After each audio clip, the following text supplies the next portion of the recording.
తెలంగాణలో మోదీ ఇప్పుడు కాకపోతే ఇంకెప్పుడు. మొన్న మధ్య మల్కాజ్గిరి ఎంపీ ఈటెల రాజేందర్ ఓ మాట అన్నారు. ఒకప్పుడు బీజేపీ 2 సీట్లు మాత్రమే గెలిచింది. ఒకటి గుజరాత్ లో, మరొకటి తెలంగాణలోని హన్మకొండ. గుజరాత్ లో వరుసగా అధికారంలోకి వస్తూనే ఉన్న బీజేపీ మరి తెలంగాణలో మాత్రం ఇంతవరకు ఎందుకు అధికారంలోకి రాలేకపోయింది అని ప్రశ్నించారు. వ్యాలిడ్ ప్రశ్నే. మరి ఎవరిది తప్పు?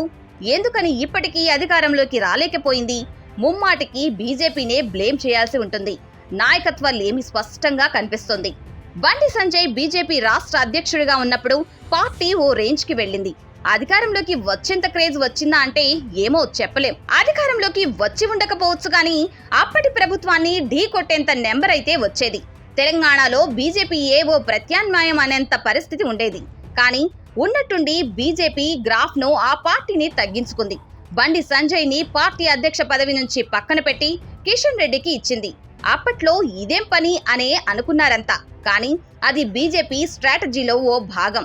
ప్రాంతీయ పార్టీలు బలంగా ఉన్న చోట ఆ పార్టీల బలాన్ని తీసేయాలి. ఏదో కాస్త బలహీనపరచడం కాదు, పూర్తిగా తగ్గిపోవాలి. అవసరమైతే మరో జాతీయ పార్టీ అధికారంలోకి వచ్చినా పర్వాలేదు, కానీ ఆ ప్రాంతీయ పార్టీ మాత్రం అధికారంలో ఉండకూడదు. అలాంటప్పుడు ఏం చేయాలి? అధ్యక్షుడిని మార్చాలి, ఆ వేగం తగ్గించాలి. అదే చేశారు సరిగ్గా. ఆ ఒక్క మార్పుతో అప్పటి వరకు పోటీలో లేని కాంగ్రెస్ దూసుకొచ్చింది.